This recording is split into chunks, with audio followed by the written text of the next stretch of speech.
하나님의 말씀은 마태복음 1장입니다. 마태복음 1장 18절에서 25절까지 말씀을 저와 여러분이 한 절씩 교독하도록 하겠습니다. 신약 1면입니다. 마태복음 1장 18절에서 25절까지 말씀을 저와 여러분이 한 절씩 교독하도록 하겠습니다. 18절입니다. 예수 그리스도의 나심은 이러하니라. 그의 어머니 마리아가 요셉과 약혼하고 동거하기 전에 성령으로 잉태된 것이 나타났더니 그의 남편 요셉은 의로운 사람이라 그를 드러내지 아니하고 가만히 끊고자 하여 이 일을 생각할 때에 주의 사자가 현몽하여 이르되 다윗의 자손 요셉아 내 아내 마리아 데려오기를 무서워하지 말라. 그에게 잉태된 자는 성령으로 된 것이라. 아들을 낳으리니 이름을 예수라 하라. 이는 그가 자기 백성을 그들의 죄에서 구원할 자이심이라 하니라.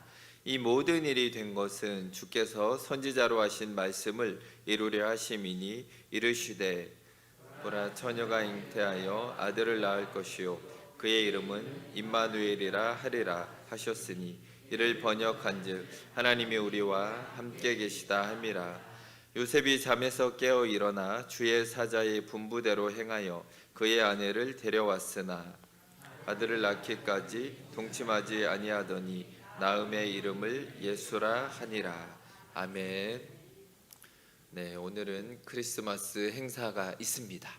그래서 빨리빨리 설교를 해야지 많은 칭찬과 환영을 받을 수 있는데 최대한 짧게 하도록 하겠습니다. 자, 오늘 본문을 보시면은 나사렛이라는 작은 동네에 한 커플이 있었습니다. 결혼을 앞두고 있는 요셉과 마리아가 살고 있었습니다. 이스라엘의 결혼 풍습은 우리랑 좀 다릅니다. 우리도 예전에는 약혼식을 했어요. 아마 제가 알기로는 우리 송장로님 아마 아들이 약혼식을 했다가 결혼식을 한 걸로 알고 있습니다. 그것처럼 이스라엘도 약혼식을 먼저 합니다. 그리고 나서는 이거는 이제 신부 집에서 벌어져요. 신부 집에 신랑이 찾아가서 약혼식을 하고 나면 그리고 나서는 다시 헤어져 가지고 한 1년 정도의 시간 동안 이 신랑이 신혼집을 직접 만듭니다. 그 집을 이제 털을 닦고 기둥을 세우고 우리 옛날로 보면 조선시대처럼 직접 자기가 집을 만드는 거죠. 그리고 나서 이제 집이 어느 정도 다 지어지면 이제 됐다. 가서 아내를 데리고 오자. 자, 이것은 누가 결정하냐 하면 전적으로 신랑의 아버지가 이 시간은 정한다라는 것입니다.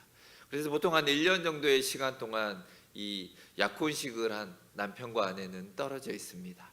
그러고 나서 아버지가 됐다. 오늘이다. 가자. 그러면 이제 가서 진짜 결혼식이 벌어지면서 잔치가 벌어지게 되는 것입니다.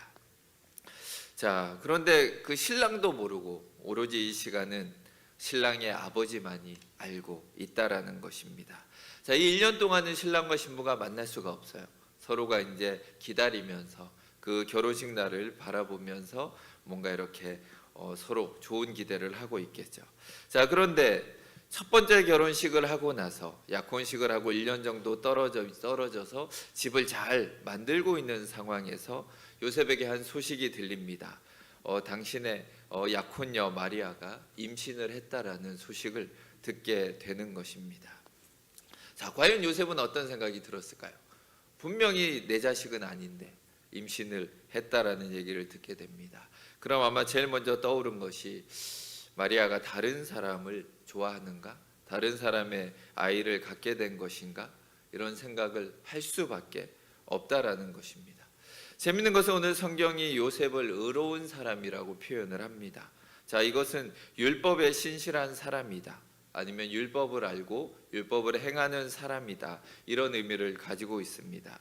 그런데 율법대로 요셉이 한다라고 하면은 신명기 22장의 내용대로 마리아를 고발해야 되고 그럼 마리아가 어떻게 임신을 했는지를 밝혀내고 마리아는 결국 사람들이 돌로 쳐서 결국은 사형을 당하는 이것이 율법대로 한다라면 그런 결과가 나온다라는 것입니다.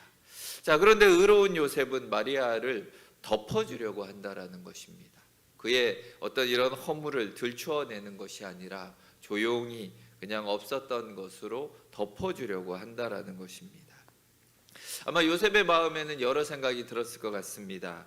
아마 배신감이 느껴졌을 수도 있고, 또한 어떤 시련을 당한 그런 상처가 요셉의 마음속에는 있었고, 또한 그 아픔을 요셉은 계속 견디고 있어야 되는 상황이라는 것입니다.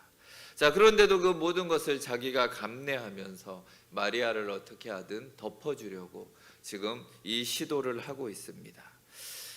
진정한 의로움은 이런 모습입니다. 자, 이런 의로움의 끝판왕이 어떻게 보면 십자가라고 할 수 있습니다. 우리의 죄를 고발하고 들춰내는 것이 아니라 하나님이 받으신 배신감과 상처와 아픔, 이런 거를 본인이 다 끌어안고 덮어주는 의로움, 그것이 바로 십자가라는 사랑이었다는 것을 우리가 기억하기를 원합니다. 자, 그럼에도 요셉에게 이 사건은 큰 충격입니다. 그래서 고민을 많이 한 것 같습니다. 그러면서 기도도 한 것 같습니다. 그때 요셉에게 천사가 나타나서 오늘 본문에 말씀을 하고 있습니다. 20절에서 22절을 보시면 이 일을 생각할 때에 주의 사자가 현몽하여 이르되 다윗의 자손 요셉아 내 아내 마리아 데려오기를 무서워하지 말라. 그에게 잉태된 자는 성령으로 된 것이라. 아들을 낳으리니 이름을 예수라 하라. 이는 그가 자기 백성을 그들의 죄에서 구원할 자이심이라 하니라. 이 모든 일이 된 것은 주께서 선지자로 하신 말씀을 이루려 하심이니 이르시되. 자, 천사가 나타나서 하는 말이 이 모든 것이 말씀이 이루어지기 위한 거다라고 말을 하고 있습니다. 자, 이 말씀은 이사야서 7장 14절에 기록된 말씀입니다. 그러므로 주께서 친히 징조를 너희에게 주실 것이라. 보라, 처녀가 잉태하여 아들을 낳을 것이요 그의 이름을 임마누엘이라 하리라. 자, 이렇게 이사야서에서 예언이 되어 있습니다. 그런데 여기에도 비밀이 들어 있습니다. 사실 원래 이 말씀은 아람과 북이스라엘의 연합군이 쳐들어와서 지금 떨고 있는 아하스 왕에게 두려워하지 말고 하나님의 징조를 구하라라고 주셨던 말씀입니다. 자, 그런데 아하스 왕은 하나님을 믿지 않습니다. 도리어 자기에게 구원을 줄 것 같은 힘을 가지고 있는 것은 아수르라고 생각을 합니다. 그래서 아수르에게 도움을 내가 요청을 해야겠다, 이런 마음을 먹고 하나님이 징조를 구하라는 것을 무시하고 거절하는 그런 일을 이 아하스 왕은 하게 된다라는 것입니다. 하나님이 분명 구원의 말씀을 주셨는데 아하스 왕은 그것을 믿지 않았습니다. 그런데 오늘 요셉은 동일한 말씀을 받았는데 그 말씀을 믿었다라는 것입니다. 과연 요셉은 어떤 사람이었을까요? 그는 말씀을 알고 있는 사람 같습니다. 이사야의 말씀을 알고 있었고, 또한 그 말씀이 지금 나에게 주어진 말씀이라는 것을 그는 깨닫고 있는 것 같습니다. 자, 그래서 온 세상을 구원하실 예수님이 오시게 되었습니다. 요셉은 자기의 생각보다, 또한 자기의 이성보다 말씀이 더 중심이 되었고 그의 기준이 되었던 사람으로 보입니다. 자, 지금 상황으로만 보면 불륜입니다. 그러나 요셉은 자기의 생각보다 말씀을 기준으로 세웠고 그 말씀을 믿었던 것을 보게 됩니다. 동일한 말씀이 주어졌지만 말씀을 붙들지 않은 아하스 왕은 말씀을 통해서 힘을 얻지 못했습니다. 하지만 말씀을 붙들고 그 말씀에 자기의 생명을 맡긴 요셉은 그 말씀이 그대로 이루어지는 것을 보게 됩니다. 자, 마리아도 요셉과 또 동일한 모습을 보입니다. 지금 첫 번째 약혼식이 끝나고 이제 남편이 1년 뒤면 데리러 올 텐데 자기가 임신을 했다라는 것을 알게 됩니다. 자, 이제 기다리던 남편에게는 뭐라고 얘기해야 되는가 고민을 합니다. 만일 율법대로 이 일이 이루어진다라면 자기는 죽임을 당할 수밖에 없는 상황입니다. 또한 가족들은 불륜 가정이라고 낙인을 찍히게 되고, 또한 부모님은 또한 이렇게 얼굴에 먹칠을 당하게 되는 이런 상황입니다. 자, 그런데 마리아는 누가복음에서 이렇게 대답을 합니다. 대저 하나님의 모든 말씀은 능하지 못하심이 없느니라. 마리아가 이르되 주의 여종이오니 말씀대로 내게 이루어지이다 하매 천사가 떠나가니라. 결국 말씀에 자기 자신의 모든 것을 요셉과 마리아는 맡기고 있다라는 것을 우리는 보게 됩니다. 이들의 이런 순종으로 말미암아 예수님은 이 땅에 오시게 되었습니다. 그리고 예수님의 이름처럼 우리 모두는 우리의 죄로부터 구원을 받게 되었습니다. 자, 요셉과 마리아를 통해 예수님은 이 땅에 태어나게 되십니다. 예수님의 이름처럼 우리를 죄에서 구원하시기 위해서 이 땅에 오셨습니다. 높은 하늘 보좌를 버리시고 낮은 마구간으로 예수님은 오셨습니다. 평생 누리기는커녕 가난한 집에서 살면서 때로는 머리 둘 곳도 없이 그는 살아가시면서 약한 사람을 품고 구원하러 다니셨던 것을 우리는 알고 있습니다. 또한 그는 자신의 생명을 주셨습니다. 죄인인 우리에게는 생명이 없었습니다. 죄인인 우리는 죄만 가지고 있었습니다.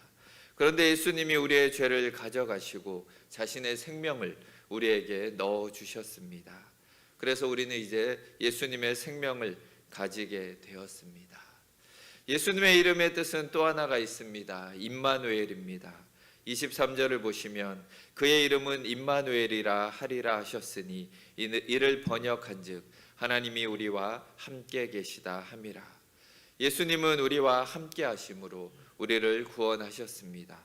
그리고 오늘도 우리와 함께 하심으로 이 구원을 계속해서 이루어 가시는 것을 우리가 기억하기 원합니다.